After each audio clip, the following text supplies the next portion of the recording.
I think a lot of you have actually been probably out in the field with Dave, so or at least know him prior to this. 1972, I first met David Wilcox as a graduate student at the University of Arizona. He was carrying around this gigantic Chinese dictionary. And Dave always carries things to perhaps not their logical extremes. I think they're even beyond the logical extremes. So, I'm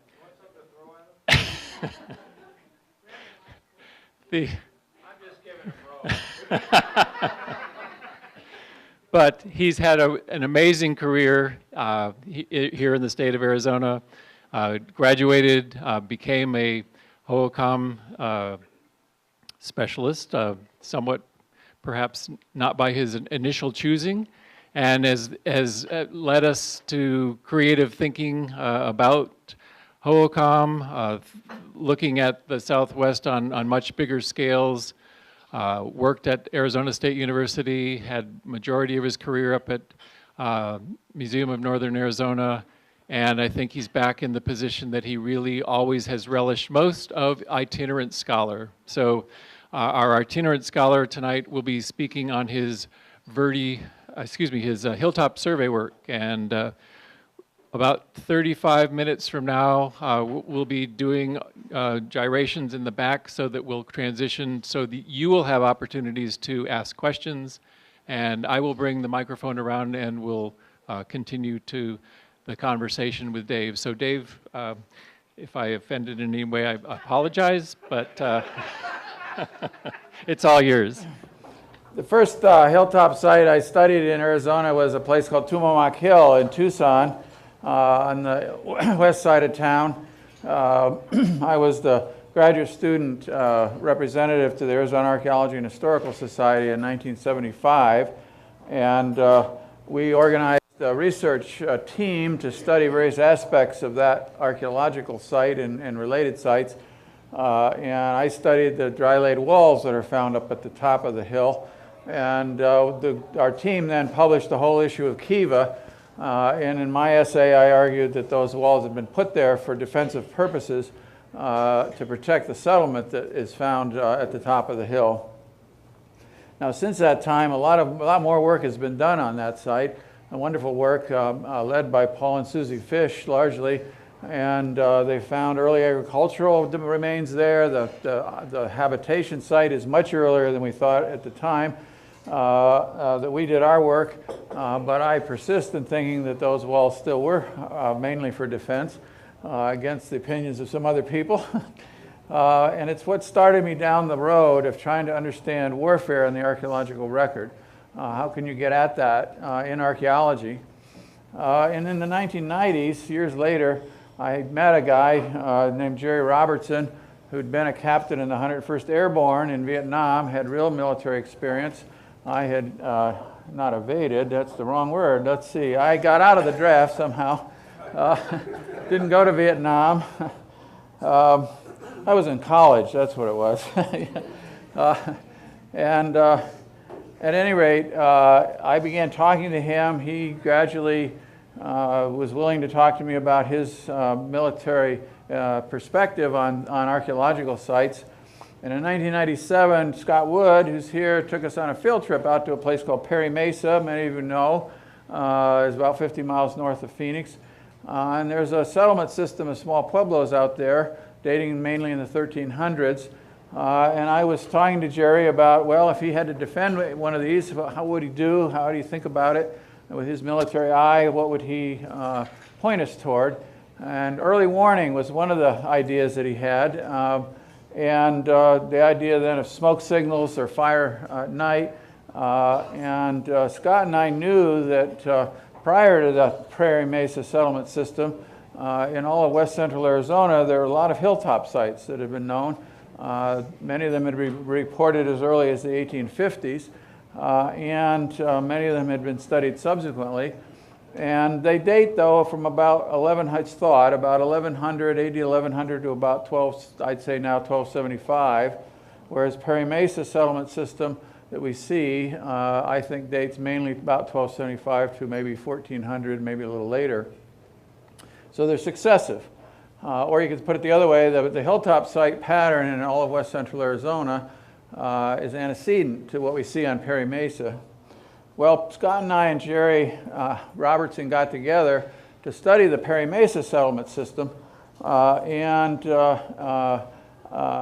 Jerry had some, I think, seminal ideas about it. First question he asked is, why would anybody want to attack Perry Mesa? And at the time, we didn't have an answer to that. And so then he said, well, okay, suppose they're the aggressor. Maybe what they're afraid of is retaliation. And so they've arranged themselves on the mesa in such a way that they could prevent a successful attack against them from the outside. And so that led to the question of who are their friends and who are their enemies. We began to look into that question, but we also began to look into the question of antecedents. What was true out in west central Arizona before the time of Perry Mesa, and did what we see in the defensive system we thought was present at Perry Mesa, we thought also was capable of resisting an attack of a much greater force than was perhaps true earlier. So we had some of these ideas, and we've published a series of papers or monographs about all of this since then. And today I wanted to focus primarily on the question of hilltop sites prior to Perry Mesa, but come back to Perry Mesa and that idea of why would anybody want to attack a place like that. In 2010, there was what's called a Southwest Symposium that was held in Hermosillo, Mexico, and I was asked to do a poster in a session about warfare in the Southwest, and I produced this poster. The Arizona Archaeology Society Verde Valley chapter paid for it, and I've been giving talks about it ever since, including tonight. It synthesizes what we've done about studying hilltop sites in west central Arizona starting in the late 1990s. I first met a site steward named Judith Rowe Taylor and her hiking friends. She introduced me to a fellow in Prescott named Joseph Vogel, who was also a site steward, but he also happened to own 2 small planes and loved to fly. And so we went flying with him, and on that flight actually found a hilltop site that hadn't been known before, just east of Perry Mesa. I call it the Rosalie Lookout now. It's a walled enclosure up there, and you can see down to the big site at Squaw Creek Ruin from there. Joe got excited about doing this and began then doing it on his own. I was at the Museum of Northern Arizona at the time in charge of the site files, and so he'd send me a packet with information. He had digital cameras today, you know, and GPS in his plane. He can track his route. He can get really good locational data on the sites that he was seeing from the air, and good pictures of them. And so we began to assign site numbers to them and then try to hike out to them.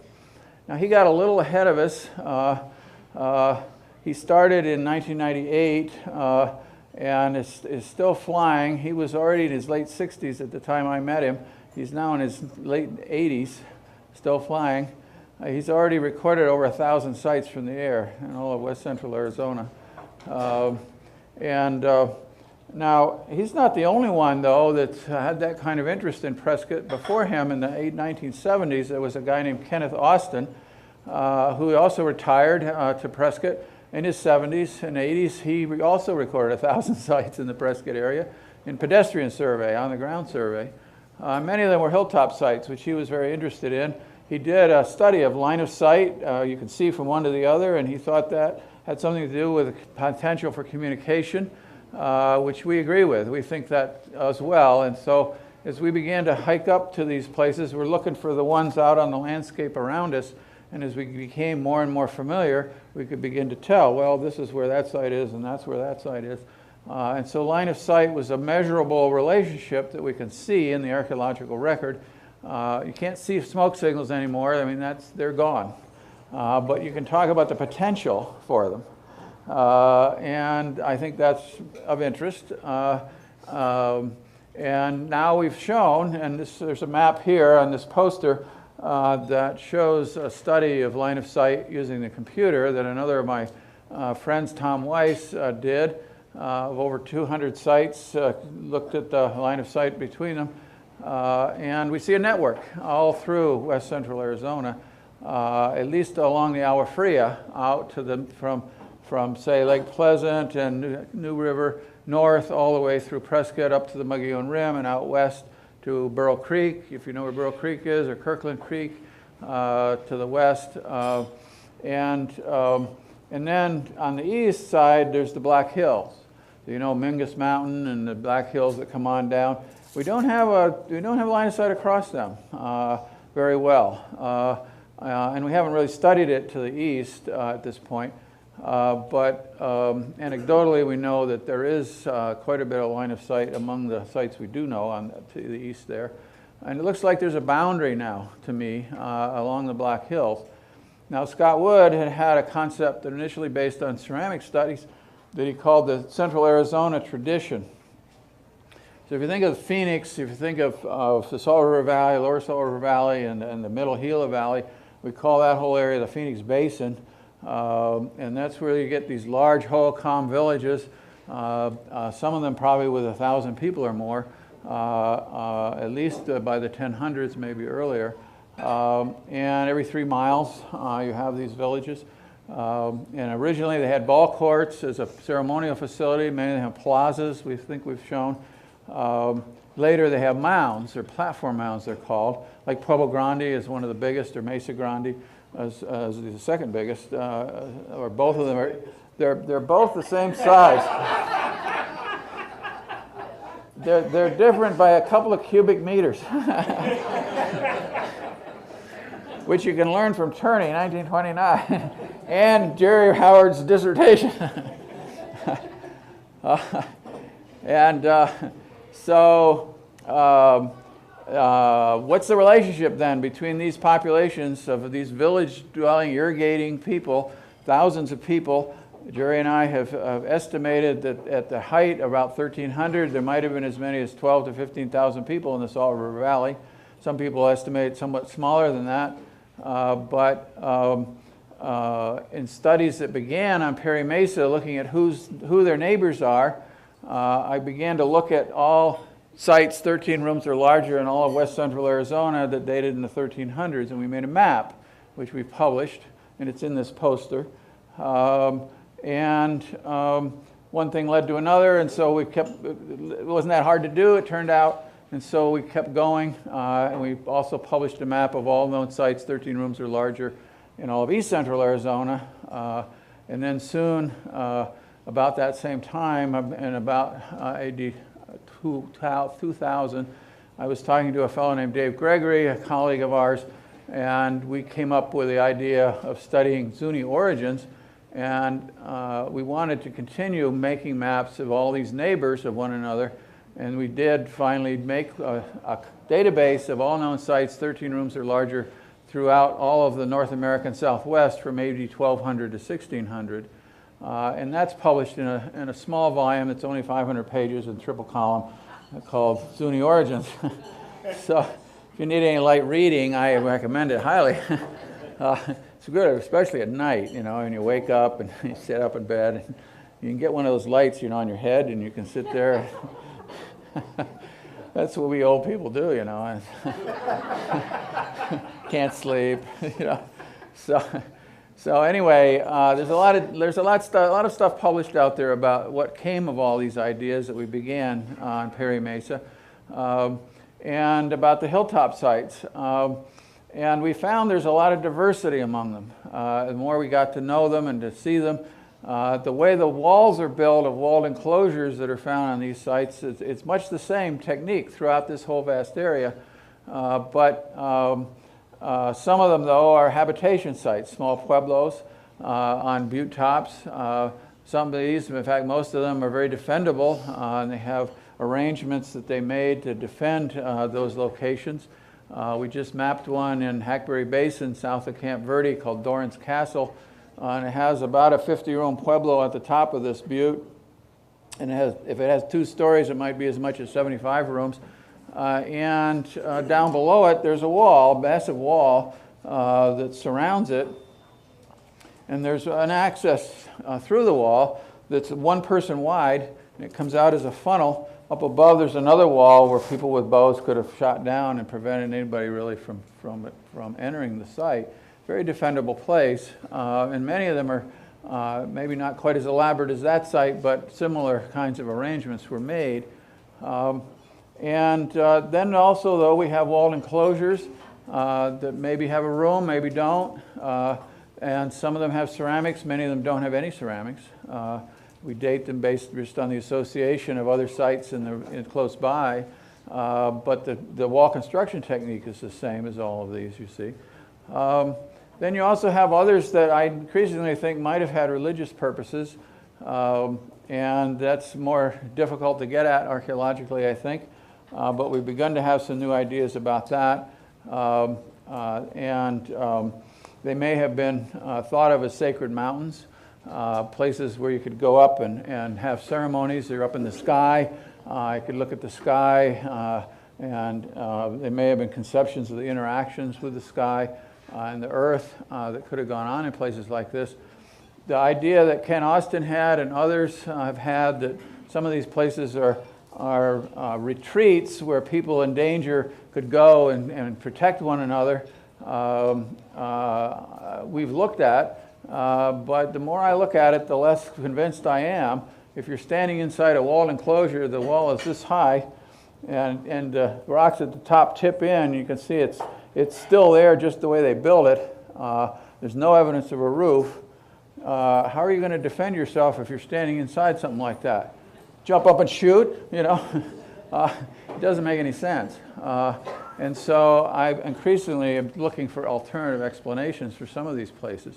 There is an idea that has been suggested in parts of the Southwest and in Mesoamerica.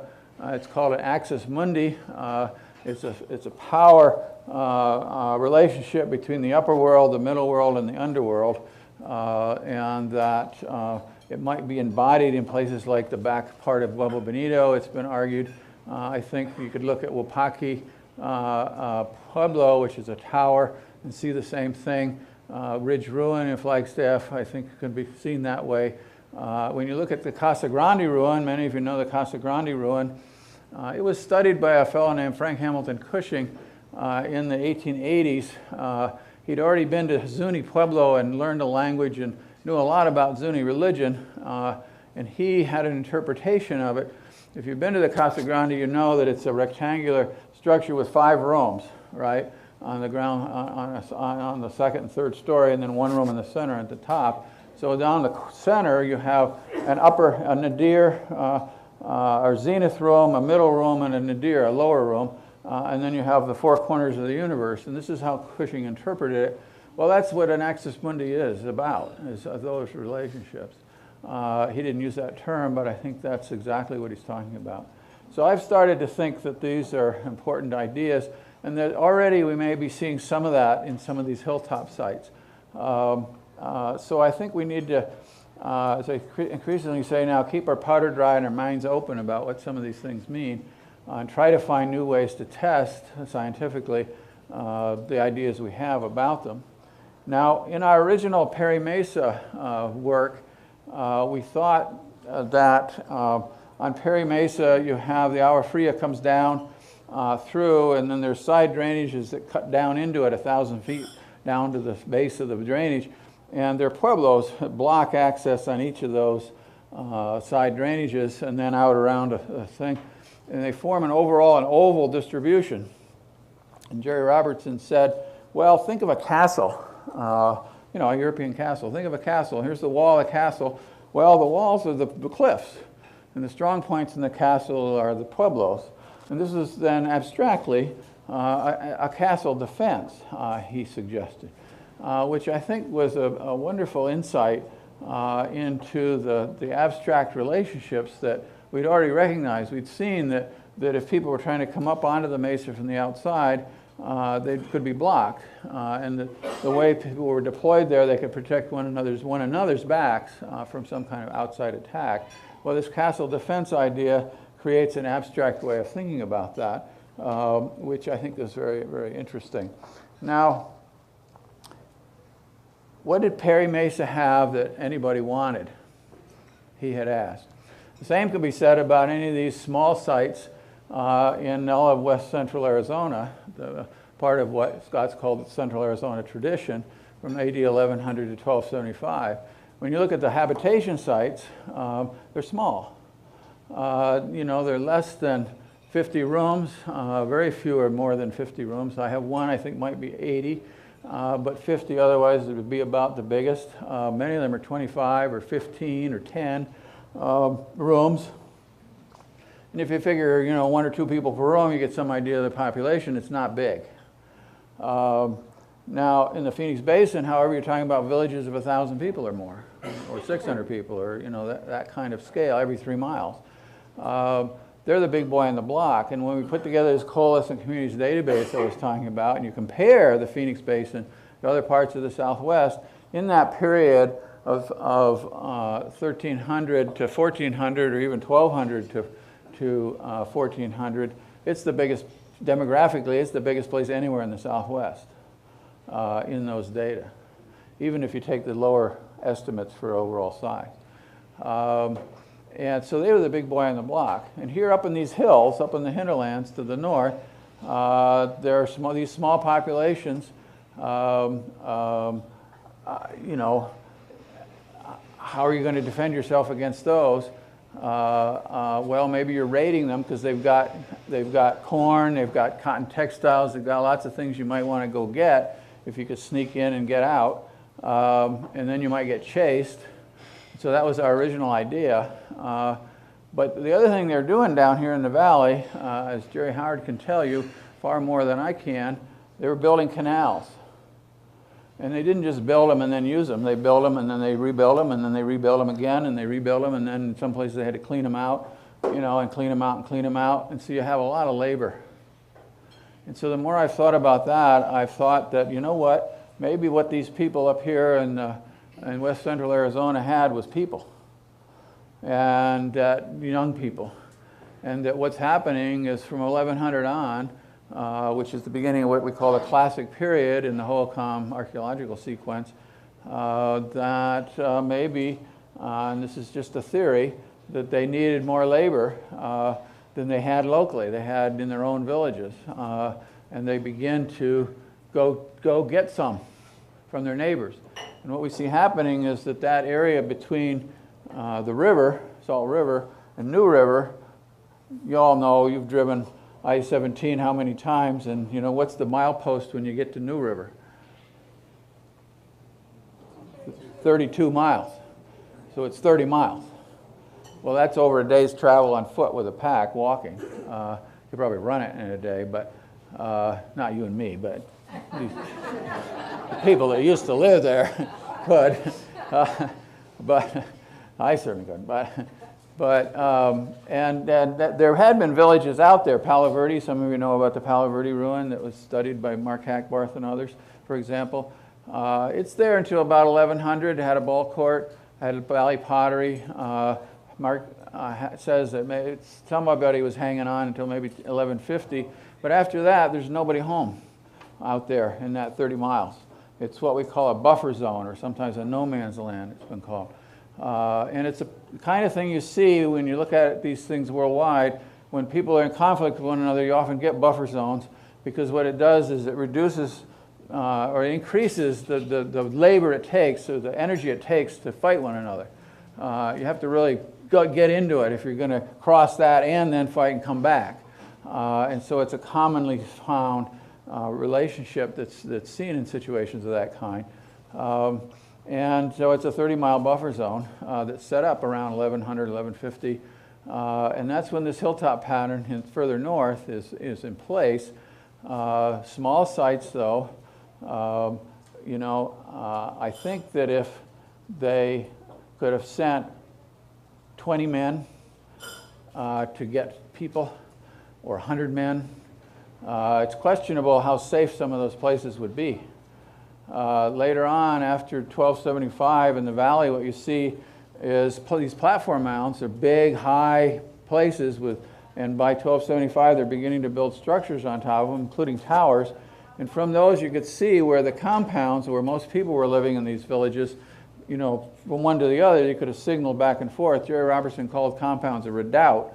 They're a place you could protect yourself, at least temporarily, but if it was part of a larger integrated system of communication, you know, people could bring to bear flanking forces and other things to protect a particular compound if it was found itself under attack and could have reported that back. So I think the whole valley, and it's known that from one platform mound, you could see the others. Frank Cushing rode his horse up on them and could do that in the 1880s. And so I think the whole valley had become an integrated defensive system by 1300, maybe earlier, but at least by then, or 1275 I was saying. Now, and that's when we see Perry Mesa set up with this castle defense. Jerry Robertson thought that even if they had sent 1,000 men against Perry Mesa with those narrow canyons, you'd get up there, then you had to climb up 1,000 feet to get up on top. And they wouldn't all get there at the same time. And so if you had early warning, you could mobilize yourself and prevent them from getting at you, was his idea. He thought they could have, you know, they had a chance in that situation. But that's a scale a lot larger than, say, 10 guys or 20 guys coming at you. If you've got 1,000 guys coming at you, you know, that's a whole different kind of proposition. For an analogy, if you know the story of Kit Carson in the 1860s, who went into Canyon de Chelly against the Navajo, now, he had horses and guns. He took about 1,000 men, but all he did was kill a few people, but he cut down peach trees, he destroyed stored goods, and he got out.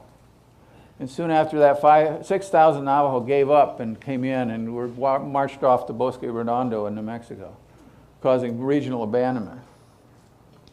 Well, I think another pattern we see here is these hilltop sites I've been talking about across this whole vast area of west central Arizona, they all go away by about 1275. And they shrink, and what you see is where population is present after that is in the middle Verde, where you've got the river and water, and to the upper Verde at Perkinsville, and then down the Verde down to where Horseshoe Reservoir is today, and to Davenport Wash just below that. On Perry Mesa, you see a coalescence, is the word I'm using, into small villages. On Bloody Basin, between the Verde and Perry Mesa, and a place called Poli's Mesa. It's in the core central area, most watered area, though, of what had been this larger domain that we call the Central Arizona tradition. A fundamental change takes place, and it looks like it happens just about the same time that the valley people got their act together in this new kind of defensive system using compounds and walls around the platform mounds that they'd squared up by this time and begin to build structures on top. That's when that all begins to happen all at once. There's a correlation there. So I built a theory of warfare based on that. And the proposition now would be, if labor was really what was at stake, A, they're still after it. B, it might have been harder for them to get it, but maybe they still had a need to do so. Now, it's going to be people like Jerry that's going to be able to tell us whether there were those needs. I don't know, you know. I'm just looking at it and seeing, boy, that's a lot of canals they were building and cleaning out. But it may be possible to test some of these ideas in a little more refined way as we go forward.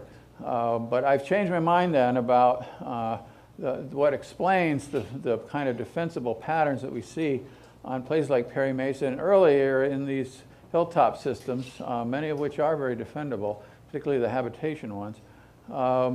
That whereas initially we argued they were the aggressor, they're raiding against these agricultural people down in the valley. And if you know your history, the Yavapai and the Apache raided against the Pima and Maricopa in that way, in these same zones in the 18th and 19th centuries. But the irrigation systems the Pima and Maricopa had are much smaller, much lower level kinds of organization than the Hohokam ones were. And so it's really not comparable to very much. Interesting though that relationship was. So I think we need to think further about what could be going on here. But anyway, I've been led to some of these ideas, trying to keep my powder dry, my mind open, looking for new interpretations of some of these hilltop sites, beginning to have some ideas about religious relationships now, And that's something I've thought of since they did this paper. But if you want to hear a PowerPoint about it, I'd be happy to come and talk. As some of you have gritted your teeth and listened to me do that. So anyway, I think I'm going to stop now. How's that, Bill? And ask for questions. Miracles do happen.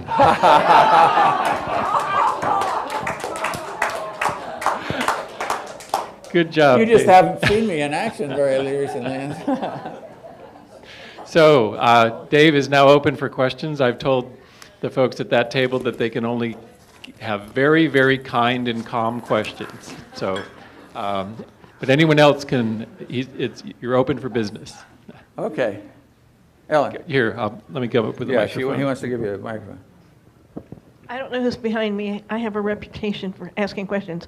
The thing I was wondering about, if this is possibly true, that the Hohokam people were going after labor, slave labor, whatever you want to call it, does that show up in the burial? Labor, that's good, yeah. Does it show up in the burial records down here in the valley, like sites at the end of canals? I don't know. I think that's something that ought to be looked at, though. If there are people who grew up in the hills and then got down here and got buried down here, maybe there's stuff in strontium or whatever it is you can look at today that, now today we're in the world of NAGPRA, however, and so getting permission to do destructive analysis is a whole new kind of problem for scientists. And whether it can be pursued, I don't know, but I think that in general, it'd be lovely to know more about things like that. And that might be, insightful. But I don't know that we know that yet. But maybe someday we'll know things like that. Other questions? A basic question. Just tell us what happened to all of these people. Okay. I got you to 1400. There were, the big boy on the block was right here in the Salt River Valley and the Gila Valley. And this coalescent process had begun. We've only talked about central Arizona to this point, but that coalescent process actually had begun to happen all across the North American Southwest. And profound changes had begun to happen in the overall structure of settlement systems throughout the Southwest. And what's going on here is a part of that much larger story. And so go read Zuni Origins and you'll learn more about it. Basically, though, what happens in the Coalescent Communities database, what you can see, we were able to make a series of maps. We made a histogram. We found out there are 4 size classes of sites. 13 to 100 rooms is a hamlet. 100 to 250 rooms, a small village. 250 rooms to 99 rooms, a medium-sized village. 1,000 rooms or more, a large village. And you can make a map that has symbols for each of those 4 classes. We were able to do a set of analyses that look at the potential for interaction among them, and it creates nested sets around them of basically circles that have jagged characteristics to them instead of just a nice circle the way I would draw. And you can get it all on one page, and so you can see a 50-year interval and one 8.5 by 11 page with the sites. And if you know your sites in a particular area, you can even tell which site is which. It's just amazing that you can get it down that small and still be able to see the whole North American Southwest. And on that first map from 1200 to 1249, we can see that it would have been possible to go from one village to another without going more than a day, day after day, and you could have gotten anywhere throughout the whole network across the whole North American Southwest. It's all one social system. But you can already see, though, a boundary in there between the southern Southwest of the Hohokam area out to Casas Grandes in Chihuahua, northwestern Chihuahua, and the northern Southwest. But initially, there's a set of networks that connected the two, but gradually they go away. And so by 1400, they're gone, and you're left with what's left of the southern Southwest and the Puebloan world of Hopi, Zuni, and the eastern Pueblos in the north. Now in central Sonora, there also were thought to be sites, And it could be the southern southwest sort of shrinks down into that area, which is, I think, an interesting thing we need to think a lot more about and don't really know much about at this point. But basically, you can see that division between the northern and southern southwest becomes sharper and sharper. Bigger and bigger buffer zones develop between those two areas, and that's the general pattern you see. And by 1400, well, in the first map of 1200 to 1249, 75% of the rooms in all of the southwest are in sites of 250 rooms or less. So they're in small villages or hamlets or farmsteads, which I didn't measure. By 1450, in the northern southwest, half the rooms now that are still extant are in sites of 1,000 rooms or more. Some of them are 3,000 rooms. And it's a fundamental transformation that takes place. And the end of the Hohokam is in this valley. They stopped living in these sites. They stopped living on Perry Mesa. They stopped living in the Middle Verde. But they continue to live at Hopi and at Zuni. And maybe in central, and we think in central Sonora, in villages. And it still remains to be explained why all of that happens.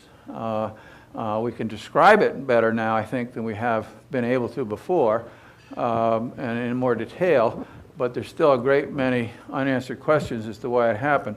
In the Salt River Valley, though, studies of stream flow, as Dave Noel knows, that were done in the 1980s by our friend David Gregory and others, argued that there'd been floods that were such that it blew out the canal system heads such that they couldn't restore them. And it would have caused famine right away. Jerry Howard has a somewhat different view of it, but he still sees a crisis at that time. And so there may be external factors like that that are in play as chance factors in play as well that are part of the story that we at least now know something about.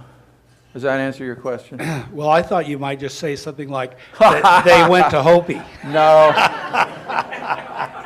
No, I could tell I wasn't specific enough in my question. I think the Hohokam went to Central Sonora. Is what I I know think. that. Yeah. Well, more relevant, I think that's on this poster too, by the way. Yeah, it's over in the lower right or something. Yeah, it's on the poster. There's a new issue of American Antiquity just came out, and there's a lead article in there by Bernardini and Peebles, I think, right, on site communities. Very elaborate model of that this might in some way be related back to the issues you're looking at. I think they're talking about reference groups and that people relate to mountains and physiographic features, but you know and then there's a ritual component to it. So I think it's good to think about things like that. yeah, and it's just hot off the press, so it'll take a while. It gets I found it very complicated. So I haven't read it yet, so I didn't think it was complicated at all. I take it there's no evidence of an external force coming in to the southwest. Well, I know a guy in the 50s. It used to be thought that the Apaches came in, and their language is called Athabascan, and so there's a song about the Athabascan bastards made the great Pueblo fall. And I know a guy who knows all the verses, actually, still to this day.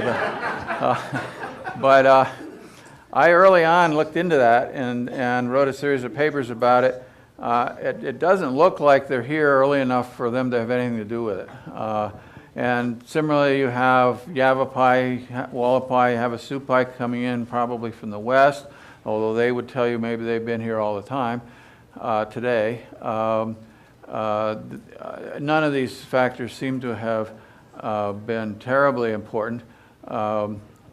Julian Hayden took down stories from the what are today called the Tohono O'odham, the people living out in southwestern Arizona, claiming that they had attacked the people in these big sites in the valley and taken them over, conquered them. And so that would be, their cousins coming in and taking over. So there are a lot of different, factors out there, theories or stories, interesting things to think about, hard to test. Right now, I think between, say, 1400, maybe 1450, and when we first see real Pima living on the land, when Padre Kino came in the 1690s, you have a couple of centuries in there. And there's now some carbon-14 dates that are out there that sort of are in that interval. But as far as I know, they don't yet make a coherent story for continuity of anybody from one thing to the other. So I think it's still an open question scientifically, what's true in that case. You know, all these what I say generally is that archaeology takes centuries. A lot of these questions were thought about a long time ago, and we're still thinking about them, and we have a lot more information now, but in the end, these are complex problems, and we don't have enough data still to really answer them fully. And so a lot of things are still open to question. You got to keep our powder dry and our minds open. Other question? Sort of a two-part question. Okay. I forgot your military gentleman friend's name. Jerry. Jerry. Did he, when you were looking at these sites, did he differentiate what might have been more of a sustainable fort versus a lookout? And secondly, any documentation research done on stores that they may have put at some of these, particularly sort of the one on the bottom left there, I know was a heck of a climb personally to get there. And Pepsi Cap, yeah. I'm just trying to think of, you know, what stores would have been brought to there and to last a period of time. Mary, we have to take him to some other places.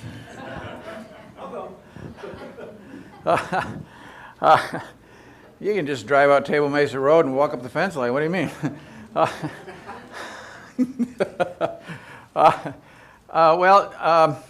In the literature before Jerry Robertson came along, there were people that were making some of these comparisons of habitation sites that are fortified versus just a wall across the mesa tip, and it's probably a lookout, you know, or I call them walled enclosures.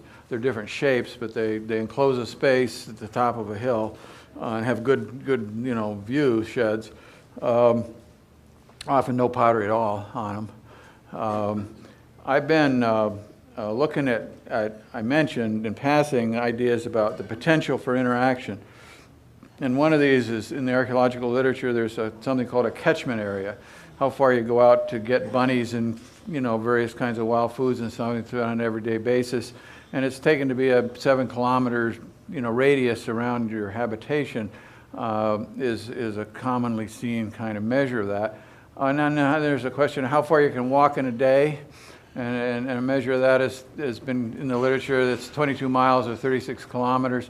And I like the idea of how far you can go and come back in a day, which would be, let's say, 18 kilometers.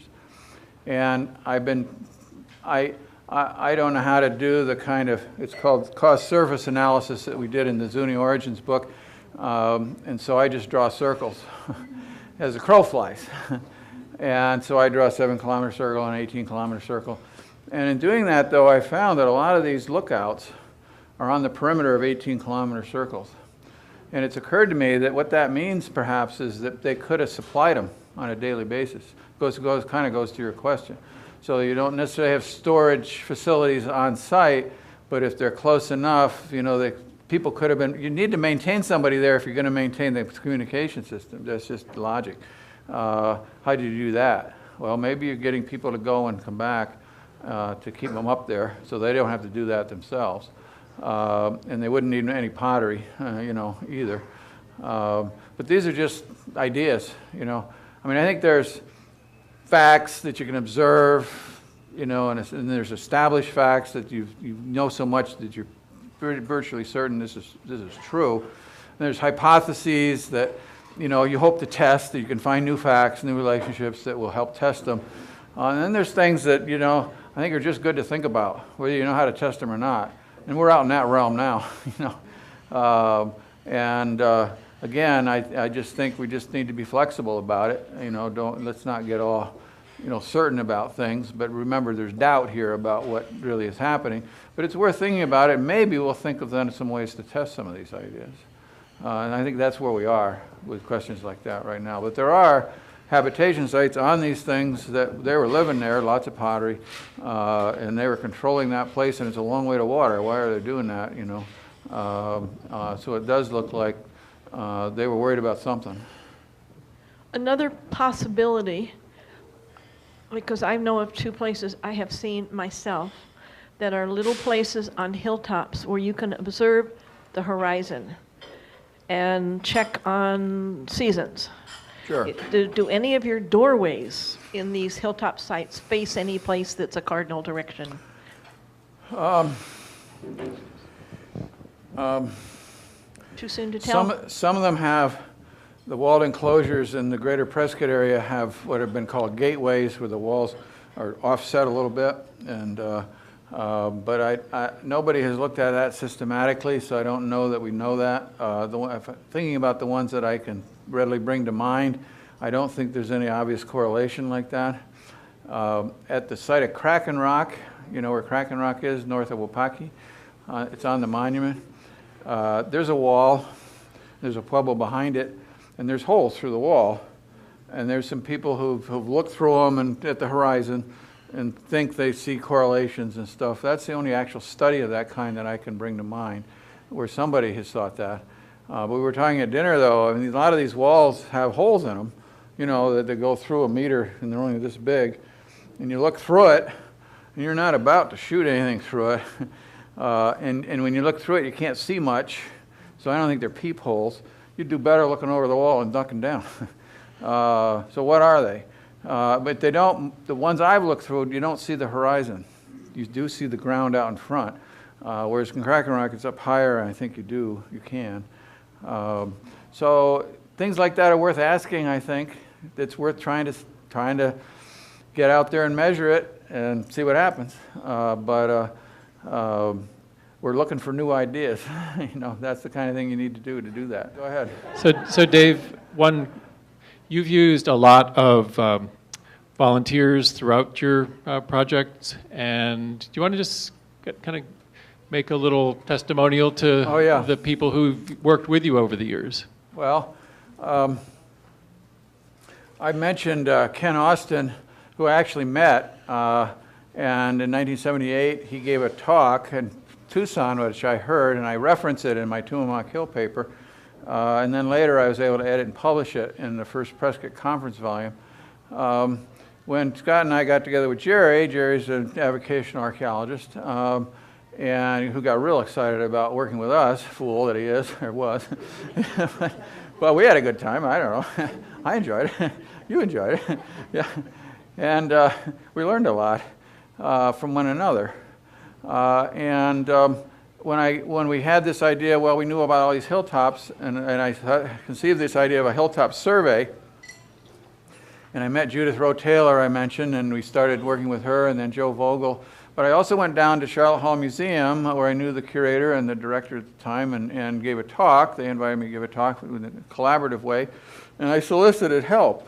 And this is where I met Tom and Sue Weiss and other people down there at that time, who were very helpful in the early stages of this, and to this day in some cases, in Tom and Sue's case.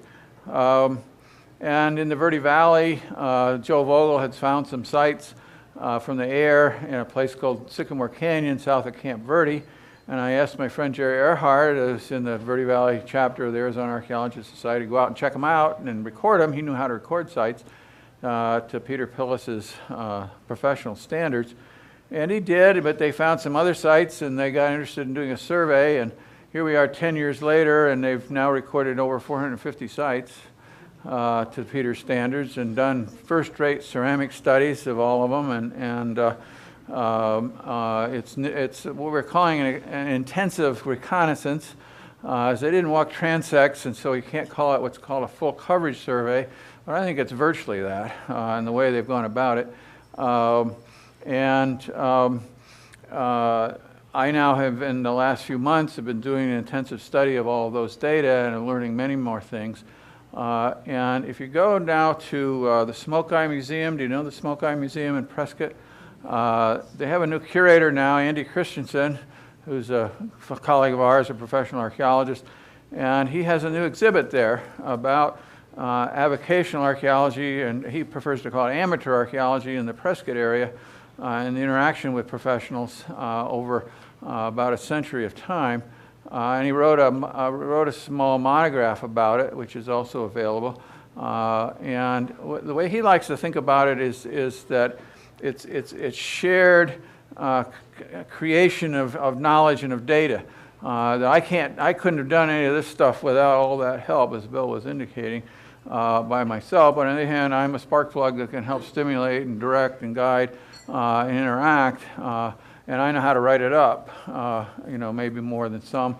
But I'm really pleased to say that some of these folks have learned how to write it up as well.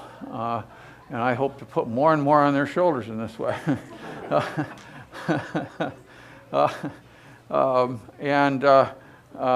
It's exciting for them, but they're also have a real legitimate sense of being a part of something larger that's contributing to the creation of new knowledge about the American Southwest. And I have a paper that I published in Plateau, which is the magazine of the Museum of Northern Arizona.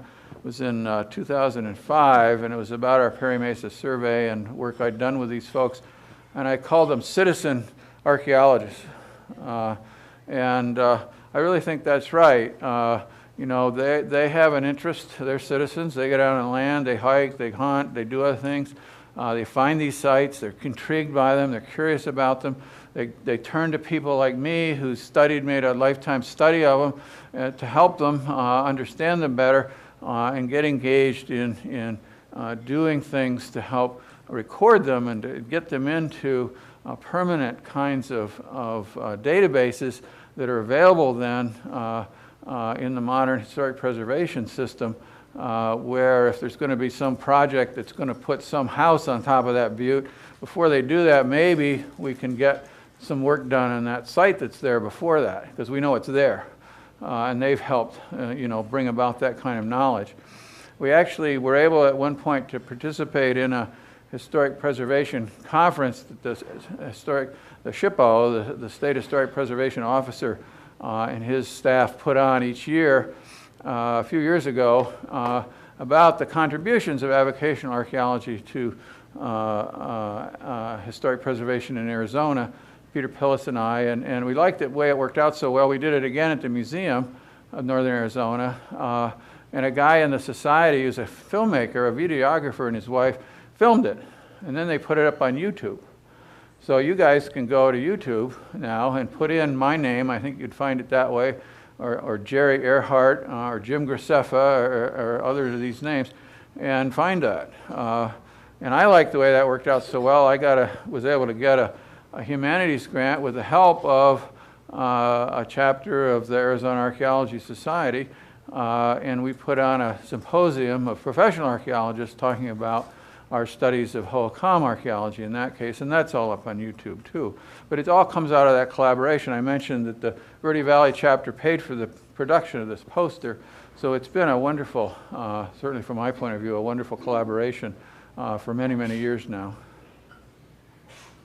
Well, let me just transition. In a couple of weeks, you'll be able to put in the name David Wilcox, and you'll get this video tonight on YouTube as well. So, Dave, thank you very much, and I think it's a really impressive. Not only people out on the ground working with archaeologists or doing surveys like this, but the site steward program. Was it 800 active site stewards? Over 800 now. I mean, this state has got an amazing, engaged population working with archaeologists, and events like this are very much ways to give back and share that information. So again, we'll be back in the fall. I think a lot of you have actually been probably out in the field with Dave, so or at least know him prior to this. 1972, I first met David Wilcox as a graduate student at the University of Arizona. He was carrying around this gigantic Chinese dictionary. And Dave always carries things to perhaps not their logical extremes. I think they're even beyond the logical extremes. So,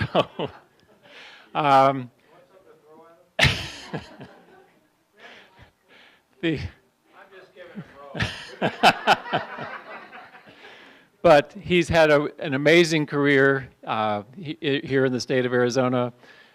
Graduated, became a HOACOM specialist, somewhat perhaps not by his initial choosing, and has led us to creative thinking about HOACOM, looking at the Southwest on much bigger scales. Worked at Arizona State University, had majority of his career up at Museum of Northern Arizona, and I think he's back in the position that he really always has relished most of, itinerant scholar. So our itinerant scholar tonight will be speaking on his his Hilltop survey work, and about 35 minutes from now, we'll be doing gyrations in the back so that we'll transition so that you will have opportunities to ask questions, and I will bring the microphone around and we'll continue to the conversation with Dave. So Dave, if I offended in any way, I apologize, but it's all yours. The first hilltop site I studied in Arizona was a place called Tumamoc Hill in Tucson, on the west side of town. I was the graduate student representative to the Arizona Archaeology and Historical Society in 1975, and we organized a research team to study various aspects of that archaeological site and related sites. And I studied the dry-laid walls that are found up at the top of the hill. And our team then published the whole issue of Kiva. And in my essay, I argued that those walls had been put there for defensive purposes to protect the settlement that is found at the top of the hill. Now, since that time, a lot more work has been done on that site. A wonderful work led by Paul and Susie Fish, largely. And they found early agricultural remains there. The habitation site is much earlier than we thought at the time that we did our work, but I persist in thinking that those walls still were mainly for defense against the opinions of some other people. And it's what started me down the road of trying to understand warfare in the archaeological record. How can you get at that in archaeology? In top sites prior to Perry Mesa, but come back to Perry Mesa and that idea of why would anybody want to attack a place like that. In 2010, there was what's called a Southwest Symposium that was held in Hermosillo, Mexico, and I was asked to do a poster in a session about warfare in the Southwest, and I produced this poster. The Arizona Archaeology Society Verde Valley chapter paid for it, and I've been giving talks about it ever since, including tonight. It synthesizes what we've done about studying hilltop sites in west central Arizona starting in the late 1990s. I first met a site steward named Judith Rowe Taylor and her hiking friends. She introduced me to a fellow in Prescott named Joseph Vogel, who was also a site steward, but he also happened to own 2 small planes and loved to fly. And so we went flying with him, and on that flight actually found a hilltop site that hadn't been known before, just east of Perry Mesa. I call it the Rosalie Lookout now. It's a walled enclosure up there, and you can see down to the big site at Squaw Creek Ruin from there. Joe got excited about doing this and began then doing it on his own. I was at the Museum of Northern Arizona at the time in charge of the site files, and so he'd send me a packet with information. He had digital cameras today, you know, and in the 1990s, years later, I met a guy named Jerry Robertson who'd been a captain in the 101st Airborne in Vietnam, had real military experience. I had not evaded, that's the wrong word. Let's see, I got out of the draft somehow. Didn't go to Vietnam. I was in college, that's what it was. At any rate, I began talking to him. He gradually was willing to talk to me about his military perspective on archaeological sites. And in 1997, Scott Wood, who's here, took us on a field trip out to a place called Perry Mesa, many of you know. is about 50 miles north of Phoenix. And there's a settlement system of small pueblos out there, dating mainly in the 1300s. And I was talking to Jerry about, well, if he had to defend one of these, how would he do? How do you think about it? And with his military eye, what would he point us toward? And early warning was one of the ideas that he had. And the idea then of smoke signals or fire at night. Scott and I knew that prior to the Prairie Mesa settlement system, in all of west central Arizona, there were a lot of hilltop sites that had been known. Many of them had been reported as early as the 1850s, and many of them had been studied subsequently. And they date, though, from about 1100, AD 1100 to about 1275, whereas Prairie Mesa settlement system that we see, I think dates mainly about 1275 to maybe 1400, maybe a little later. So they're successive. Or you could put it the other way, the hilltop site pattern in all of west central Arizona is antecedent to what we see on Prairie Mesa. Well, Scott and I and Jerry Robertson got together to study the Prairie Mesa settlement system, Jerry had some, I think, seminal ideas about it. First question he asked is, why would anybody want to attack Prairie Mesa? And at the time, we didn't have an answer to that. And so then he said, well, okay, suppose they're the aggressor. Maybe what they're afraid of is retaliation. And so they've arranged themselves on the mesa in such a way that they could prevent a successful attack against them from the outside. And so that led to the question of who are their friends and who are their enemies. We began to look into that question, but we also began to look into the question of antecedents. What was true out in west central Arizona before the time of Prairie Mesa, and did what we see in the defensive system we thought was present at Prairie Mesa, we thought also was capable of resisting an attack of a much greater force than was perhaps true earlier. So we had some of these ideas, and we've published a series of papers or monographs about all of this since then. And today I wanted to focus primarily on the question of Hilltop.